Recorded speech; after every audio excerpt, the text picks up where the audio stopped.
ಬೆಳ್ಳಿ ತಂಟೆಗೆ ಹೋಗ್ಬೇಡ ಅಂತ ಅವತ್ತು ಹೇಳಿದ್ದೆ, ಇವತ್ತು ಹೇಳ್ತಾ ಇದ್ದೀನಿ. ಆದರೂ ನಿನ್ನ ಅಟಮಾರಿತನದಿಂದ ನೀನು ಬೆಳ್ಳಿ ತಂಟೆಗೆ ಹೋದರೆ ನಿನ್ನ ಜೀವ ಭೂಮಿಗೆ, ಆತ್ಮ ಪರಮಾತ್ಮನ ಪಾದಕ್ಕೆ ಅರ್ಪಣೆ ಆಗೋಗುತ್ತೆ, ನೆನಪಲ್ಲಿರಲಿ.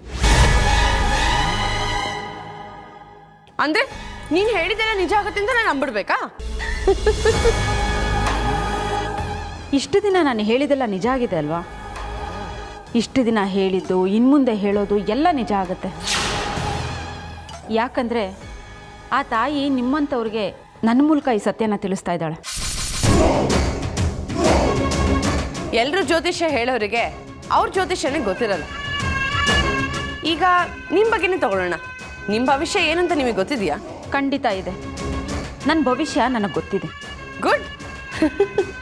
ಸರಿ, ನಿಮ್ಮ ಭವಿಷ್ಯ ಹೇಗಿದೆ ಅಂತ ಒಂದು ಸ್ವಲ್ಪ ಬಿಡಿಸಿ ಹೇಳ್ತೀರಾ? ನಾನು ಕೇಳಿಸ್ಕೋತೀನಿ. ನನ್ನನ್ನು ಆಡ್ಕೊಳ್ಳೋ ರೀತಿಯಲ್ಲಿ ಕೇಳ್ತಾ ಇದೆಯಲ್ವಾ? ಆದರೂ ಹೇಳ್ತೀನಿ ಕೇಳು. ನನಗೀಗ 40ನೇ ವರ್ಷ. ಈ ಸಮಯದಲ್ಲಿ ಒಂದು ಮುಖ್ಯವಾದ ವಿಷಯ ನಡೆಯೋದಿದೆ. ಬೆಳ್ಳಿಗೆ ಉಪಯೋಗ ಆಗೋ ರೀತಿಯಲ್ಲಿ ಒಂದು ಕೆಲಸ ಮಾಡ್ತೀನಿ. ಅಷ್ಟೇ ಅಲ್ಲ, ನನ್ನ 63ನೇ ವರ್ಷದಲ್ಲಿ ನಾನು ಕಾಶಿಲಿ ಸ್ನಾನ ಮಾಡಿ ಹಿಮಾಲಯಕ್ಕೆ ಪಾದಯಾತ್ರೆ ಮಾಡ್ತೀನಿ. ಯಾವುದೇ ಕಾರಣಕ್ಕೂ ನಾನು ನಿನ್ನನ್ನು ಸುಮ್ಮನೆ ಬಿಡೋದಿಲ್ಲ.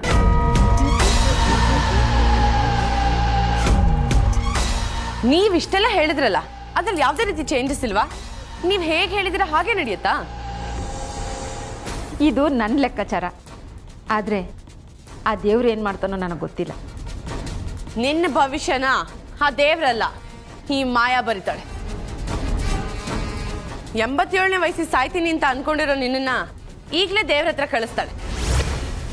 ಹೇಗೆ ಅಂತ ವಿಚಾರ ಮಾಡ್ತಿದೀಯಾ? ಹೀಗೆ.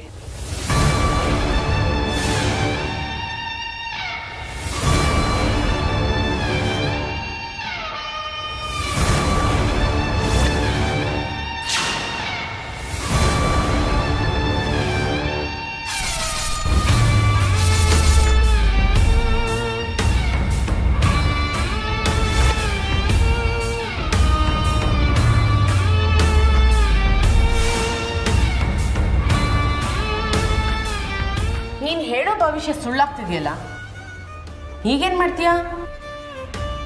ಇಷ್ಟು ದಿನ ಬೆಳ್ಳಿ ದೇವ್ರ ಮಗಳು ಅಂತ ಹೇಳ್ತಿದ್ದೆ, ಅಂದ್ರೆ ಅದು ಸುಳ್ಳು ಅಂತ ತಾನೇ ಲೆಕ್ಕ. ಬೆಳ್ಳಿನ ಎದುರಾಕೊಂಡವರು ಜೀವಂತವಾಗಿ ಉಳಿಯಲ್ಲ, ಮಣ್ಣಲ್ಲಿ ಮಣ್ಣಾಗಿ ಹೋಗ್ತಾರೆ, ಅವ್ರ ಆತ್ಮ ದೇವ್ರ ಪಾದಕ್ಕೆ ಸೇರುತ್ತೆ ಅಂತ ಹೇಳ್ತಿದ್ಯಲ್ಲ, ಅದು ಸುಳ್ಳು ತಾನೆ? ಸುಳ್ಳು ತಾನೆ? ಗನ್ ತೋರಿಸಿದ ತಕ್ಷಣ ನಿಜ ಸುಳ್ಳಾಗೋದಿಲ್ಲ ಮಾಯಾ. ಆತ್ಮಕ್ಕೆ ಯಾವತ್ತೂ ಸಾವಿಲ್ಲ. ನೀನು ನನ್ನ ದೇಹನ ಸುಡಬಹುದು, ಆದರೆ ನನ್ನ ಆತ್ಮನ ನಿನ್ನಿಂದ ಅಲ್ಲ, ಯಾರಿಂದನೂ ಸುಡೋಕ್ಕೆ ಸಾಧ್ಯ ಇಲ್ಲ. ಇಷ್ಟೆಲ್ಲ ತಪ್ಪುಗಳು ಮಾಡ್ತಿರೋ ನಿನ್ನ ಆಸೆ ಯಾವತ್ತಿಗೂ ಈಡೇರೋದಿಲ್ಲ. ಇದನ್ನು ನಾನು ಭಯದಿಂದ ಹೇಳ್ತಿಲ್ಲ, ನಿನ್ನ ಜೀವನದಲ್ಲಿ ಆಗೋ ಸತ್ಯ ಘಟನೆಗಳನ್ನ ತಿಳಿಸ್ತಾ ಇದ್ದೀನಿ ಅಷ್ಟೆ.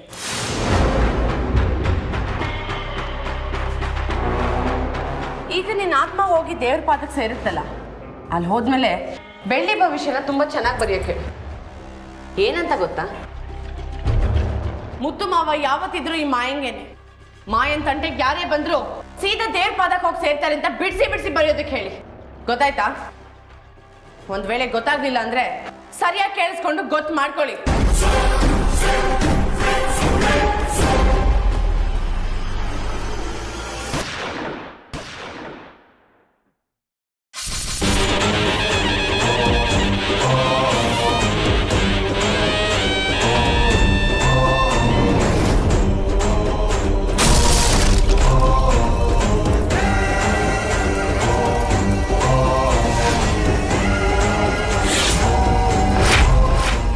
ನೀನ್ ಹೇಳೋದೆಲ್ಲ ಬರೀ ಸುಳ್ಳು.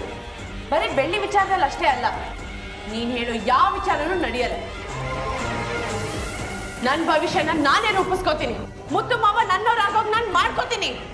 ಗೊತ್ತಾಯ್ತಾ?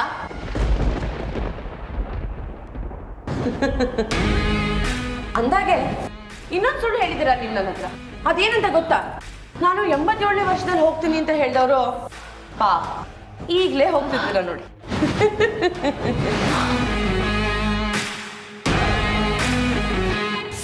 Happy journey.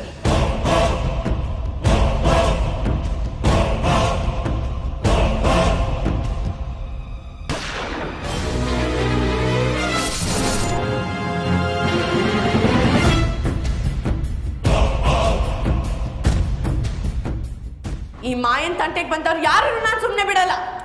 ಎಲ್ರಿಗೂ ಇದೇ ಸ್ಥಿತಿ ಬರೋದು.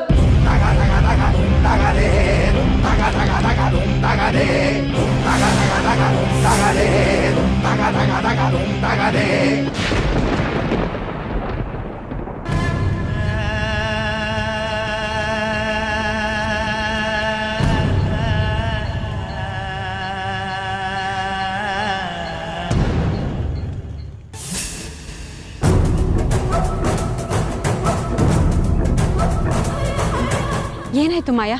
ಭೈರ ಕೊಟ್ಟು ಕಳ್ಸಿರೋ ಗನ್ನು ತುಂಬಾ ಹೆಲ್ಪ್ ಮಾಡಿ ಆ ದೊಡ್ಡಮ್ಮನ ಪ್ರಾಣ ಪಕ್ಷಿ ಸರ್ರ ಅಂತ ಹಾರೋಯ್ತು. ಅದಕ್ಕೆ ಭೈರ ಇನ್ಸ್ಪೆಕ್ಟರ್ ಹತ್ರ ಮಾತಾಡಿದ್ನಂತ. ಹಾ, ಈ ಕೊಲೆನ ಆಕ್ಸಿಡೆಂಟ್ ಆಗಿ ಬದಲಾಯಿಸ್ತಾರಂತೆ. ಆ ದೊಡ್ಡಮ್ಮನ ಬಾಡಿ ಏನು ಮಾಡಬೇಕು ಅಂತ ಭೈರನ ಹತ್ರ ಹೇಳ್ಬಿಡಿ. ಯಾವುದೇ ಕಾರಣಕ್ಕೂ ಒಂದು ಚಿಕ್ಕ ಕ್ಲೂ ಕೂಡ ಸಿಗಬಾರ್ದು. ಎಲ್ಲ ಕ್ಲಿಯರ್ ಮಾಡ್ಬಿಡಿ. ಸರಿ ಮಾಯಾ, ಬನ್ನಿ ಅದಕ್ಕೆ ಹೋಗೋಣ.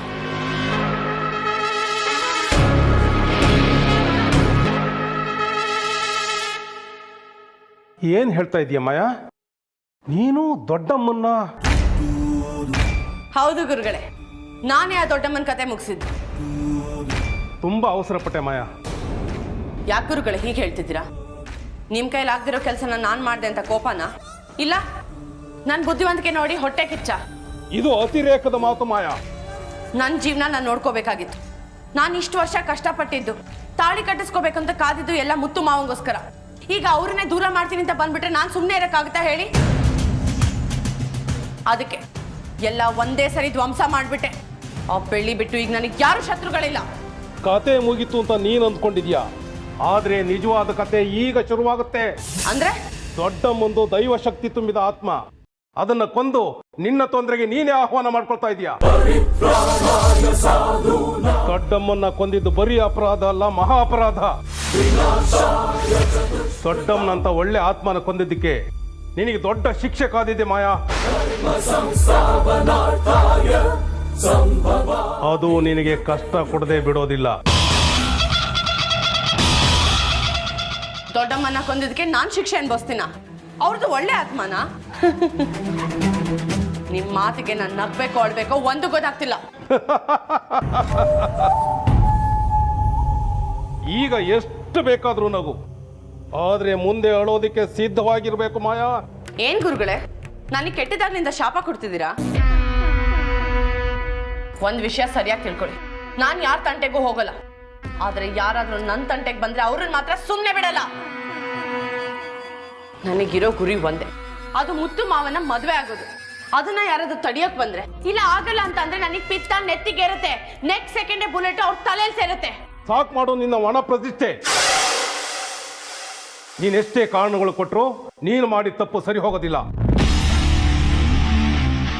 ಶಿಕ್ಷೆಗೆ ಸಿದ್ಧವಾಗಿರ್ಬೇಕು. ಏನ್ ಗುರುಗಳೇ, ನೀವ್ ಆಡ್ತಿರೋದು ನೋಡಿದ್ರೆ ಆ ದೊಡ್ಡಮ್ಮನ ಆತ್ಮ ನಿಮ್ಮ ಮೈ ಮೇಲೆ ಬಂದಿರೋ ತರ ಇದೆ. ದಾರಿ ಕ್ಲಿಯರ್ ಆಗಿದೆ, ಮುಂದೆ ಏನ್ ಮಾಡ್ಬೇಕು ಅಂತ ಹೇಳೋದನ್ನ ಬಿಟ್ಟು ತಪ್ಪು ಶಿಕ್ಷೆ ಅಂತ ಹೇಳ್ಕೊಂಡು ಕೂತಿದ್ದೀರಲ್ಲ. ಸರಿ, ಆ ದೊಡ್ಡಮ್ಮನ್ ಕೇಳಿದ ಪ್ರಶ್ನೆನೆ ನಿಮ್ಗೂ ಕೇಳ್ತಿದ್ದೀನಿ. ನಿಮ್ ಪ್ರಕಾರ ಇನ್ನು ಎಷ್ಟು ವರ್ಷ ಬದುಕಿರ್ತೀರಾ ಗುರುಗಳೇ? ಯಾಕೆ ಪ್ರಶ್ನೆ ಕೇಳ್ತಾ ಇದೀಯಾ? ನೀವು ಉತ್ತರ ಕೊಡಿ, ಯಾಕೆ ಅಂತ ಆಮೇಲೆ ಹೇಳ್ತೀನಿ. ಬದುಕಿದ್ರೆ 80 ವರ್ಷದವರೆಗೂ ಬದುಕಬಹುದು.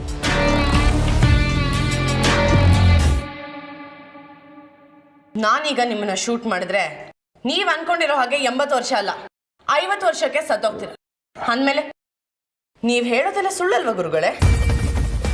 ನೀವ್ ಹೇಳೋ ಭವಿಷ್ಯನೆಲ್ಲ ಬದಲಾಯಿಸೋಕೆ ಈ ಗನ್ನಿಗೆ ಶಕ್ತಿ ಇದೆ. ದೈವ ಶಕ್ತಿ, ಮಂತ್ರ ಶಕ್ತಿ ತರ ಇದು ಒಂದು ಗನ್ ಶಕ್ತಿ. ಎಲ್ಲದಕ್ಕಿಂತ ಜಾಸ್ತಿ ಪವರ್ಫುಲ್ ಆಗಿದೆ ಗುರುಗಳೇ. ನೋಡ್ತೀರಾ? ನಿನ್ನ ಬುದ್ಧಿವಂತಿಕೆ ನೆಲ ಕಚ್ಚಿದೆ. ನಾನು ನಿನ್ನ ಎಚ್ಚರಿಸ್ತಾ ಇದ್ರೆ ನೀನು ಗೆದ್ದೆ ಅಂತ ಬೀಗ್ತಾ ಇದೀಯಾ. ಮುಂದೆ ಕಷ್ಟ ಅನುಭವಿಸ್ತೀಯಾ. ನಿಮ್ಮ ಉಪದೇಶ ಎಲ್ಲ ನನಗೆ ಬೇಕಾಗಿಲ್ಲ ಗುರುಗಳೇ. ನೀವು ನನಗೆ ತುಂಬಾ ಬೇಕಾಗಿರೋರು. ಅದಕ್ಕೆ ನೀವನ್ನ ಸಾಯಿಸೋ ಮಟ್ಟಕ್ಕೆ ನಾನು ಹೋಗಲ್ಲ. ಆದ್ರೆ ನಿಮ್ಮಿಂದ ನನಗೆ ಸಹಾಯ ಆಗ್ಬೇಕಾಗಿದೆ. ಏನದು? ಮುತ್ತು ಮಾವನ ಮದ್ವೆ ಆಗೋದಕ್ಕೆ ಬೇರೆ ಯಾವ್ದಾದ್ರು ದಾರಿ ಇದ್ರೆ ಅದನ್ನ ತಿಳಿಸ್ಕೊಡಿ. ನನಗಿದೊಂದು ಸಹಾಯ ಮಾಡಿಕೊಟ್ರೆ ತುಂಬಾ ಉಪಕಾರ ಆಗುತ್ತೆ ಗುರುಗಳೇ. ನನ್ನ ಹತ್ರ ಒಂದು ದಾರಿ ಇದೆ. ಅದಕ್ಕೆ ನೀನು ಮಾಡಬೇಕಾಗಿರೋದು ಇಷ್ಟೇ.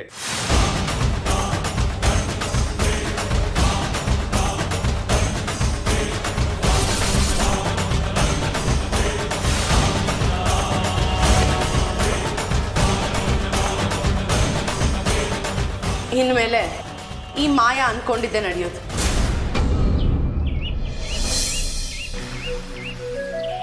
ಮವ ಇನ್ನೊಂಚೂರು ಬಿಸಿ ನೀರು ತಂದು ಕೊಡ್ಲಾ? ಸಾಕು ಬಿಡಿ. ಹೋಗ್ಲಿ ಬಿಸಿ ಗಂಜಿ ಮಾಡ್ಕೊಂಡು ಬರ್ಲಾ? ಏನು ಬೇಡ ಬಳ್ಳಿ. ಮತ್ತು ಈಗ ಹೇಗೆ ಅನ್ನಿಸ್ತಿದೆ? ಹುಷಾರಾಗಿದೆ ತಾನೆ? ಮುಂಚೆಗಿಂತ ಪರವಾಗಿಲ್ಲ ಕಣ. ಇಷ್ಟೆಲ್ಲ ಯಾಕಾಯ್ತು ಹೇಗಾಯ್ತು ಒಂದೂ ಗೊತ್ತಾಗ್ತಿಲ್ಲ. ಮೈಕೈ ಎಲ್ಲ ತುಂಬ ನೋವ್ತಿದೆ. ನಾನಿದ್ದೀನಲ್ವಾ ಮಾವ, ನಾನು ನಿಮ್ಮನ್ನು ಚೆನ್ನಾಗಿ ನೋಡ್ಕೊಳ್ತೀನಿ. ನೀವು ಮತ್ತೆ ಮೊದಲಿನ ಥರ ಓಡಾಡೋ ಹಾಗಾಗ್ತೀರಾ?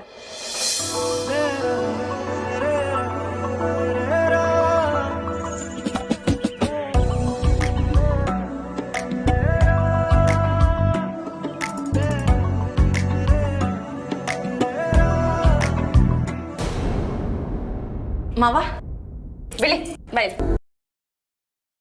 ಮಾಯಾ ಎಲ್ಲೋಗಿದೆ? ಕಾಣಿಸ್ತಾನೆ ಇರಲಿಲ್ಲ. ನೀವು ಬೇಗ ಗುಣ ಆಗ್ಲಿ ಅಂತ ದೇವಸ್ಥಾನದಲ್ಲಿ ಅರ್ಚನೆ ಮಾಡ್ಸಕ್ ಹೋಗಿದ್ದೆ ಮಾವ.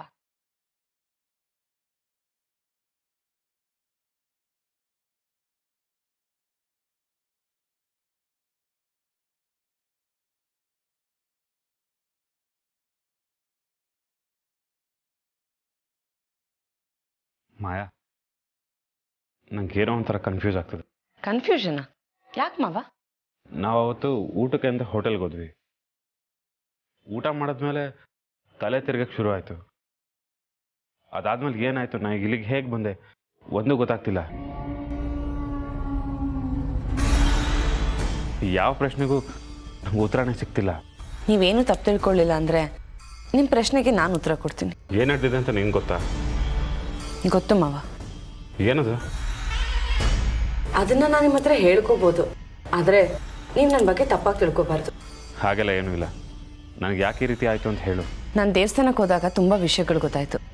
ಅದರಲ್ಲಿ ಮುಖ್ಯವಾದ ವಿಷಯ ಏನಂದರೆ ನಿಮಗೆ ಈ ಮನೆಯವರಿಂದನೇ ನಂಬಿಕೆ ದ್ರೋಹ ಆಗ್ತದೆ ಅಂತ.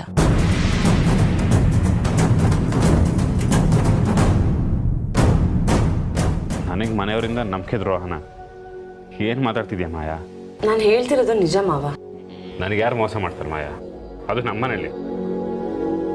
ಇದೇ ರೀತಿ ಎಲ್ಲದನ್ನು ಹಾಲು ಅಂತ ನಂಬಿದ್ಕೆ ಇವತ್ತು ನೀವು ಈ ಪರಿಸ್ಥಿತಿಯಲ್ಲಿರೋದು. ಸ್ವಲ್ಪ ಬಿಟ್ಟು ಹೇಳ್ತೀಯಾ?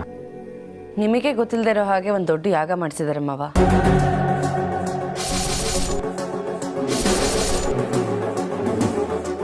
ಯಾರು ಯಾರು ಮಾಡ್ತಿರೋದು? ಅದು ಯಾರು ಅಂತ ನಿನಗೆ ಗೊತ್ತಾ? ಅದು ಬೇರೆ ಯಾರೂ ಅಲ್ಲ ಮಾವ, ನಿಮ್ಮ ಪ್ರಾಣ ಸ್ನೇಹಿತ ಷಣ್ಮುಗ.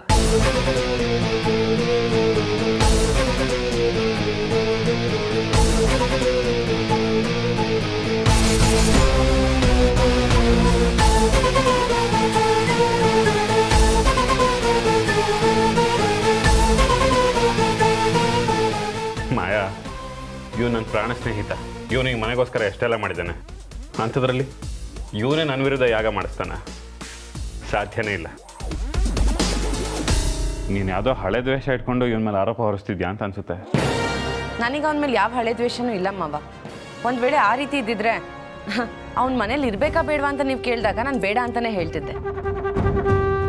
ಮಾಯಾ, ತುಂಬಾ ಚೆನ್ನಾಗಿ ಪ್ಲಾನ್ ಮಾಡ್ಕೊಂಡು ಮುದ್ದು ಹೇಳ್ಕೊಡ್ತಿದ್ಯಲ್ಲ.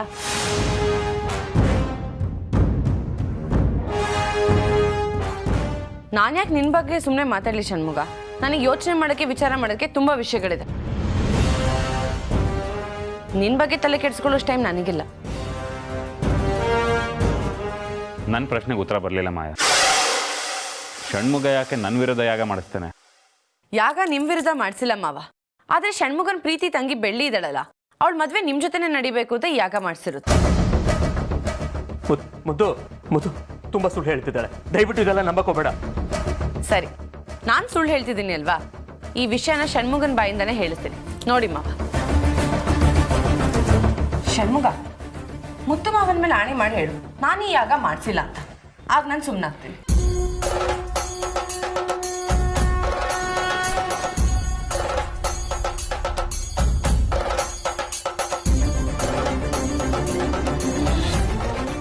ಯಾಕೆ ಷಣ್ಮುಗ ಸುಮ್ಮನೆ ನಿಂತು ಯೋಚನೆ ಮಾಡ್ತಿದ್ಯಾ? ಆಣೆ ಮಾಡು.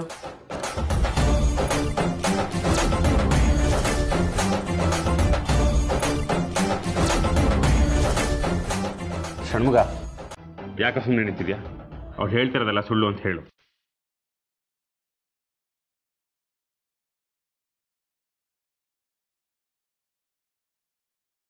ನನ್ನ ಮೇಲೆ ಆಣೆ ಮಾಡಿ ಹೇಳು.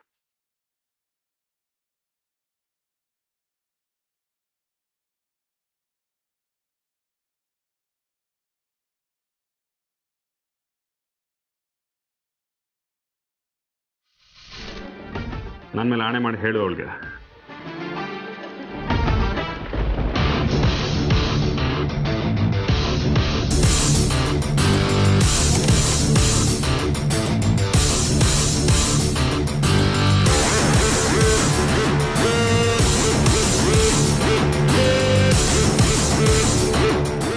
ಹೌದು ಮುತ್ತು, ನಾನೇ ಯಾಗ ಮಾಡಿಸಿದ್ದು.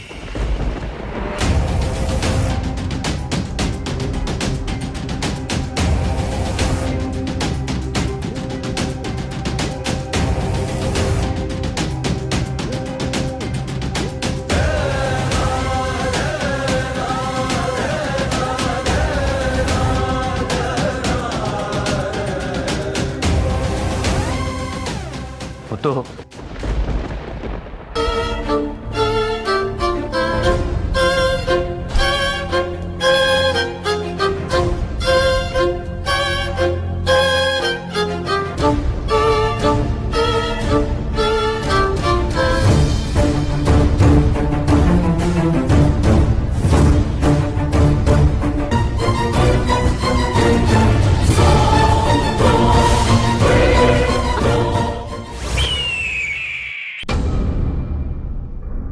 ಚಿಕ್ಕದ್ರಿಂದ ಒಂದೇ ತಟ್ಟೆಲ್ಲ ಅನ್ನ ತಿನ್ಕೊಂಡು ಬೆಳೆದ್ವಲ್ಲ.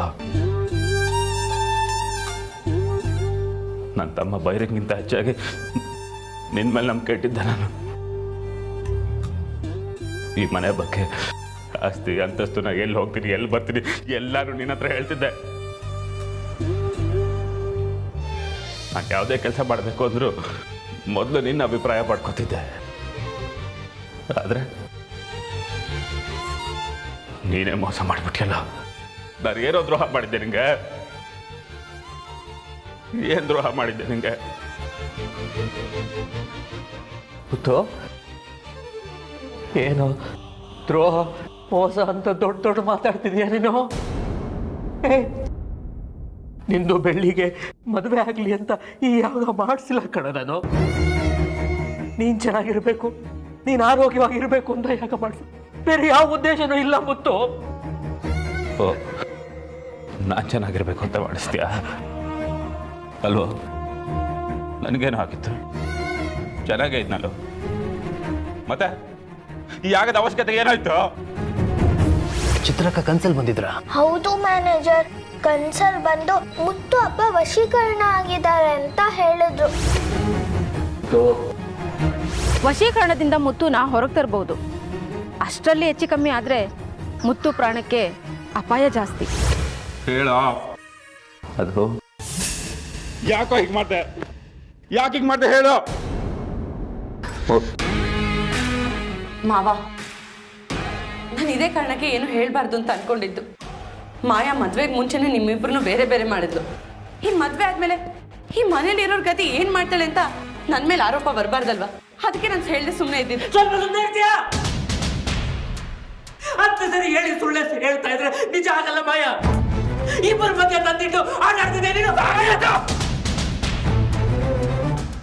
ನೀನ್ ತಪ್ಪು ಮಾಡಿ ಅವಳ ಮೇಲೆ ಹಾಕ್ತಿದ್ಯಾ? ನೀನ್ ಮಾಡ್ರೆ ತಪ್ಪು ಅವ್ನು ಹೇಳ್ತಿದ್ದಾಳ ಅಷ್ಟೇ. ಇರ್ಲಿ, ಪರವಾಗಿಲ್ಲ ಮಾವ. ಆದ್ರೆ ನಿಮ್ಗೆ ಇನ್ನೂ ಪ್ರೂಫ್ ಬೇಕಂದ್ರೆ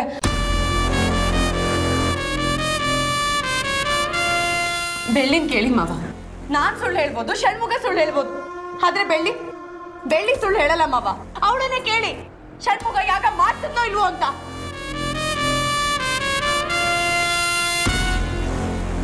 ಹೌದಾ ಬೆಳ್ಳಿ?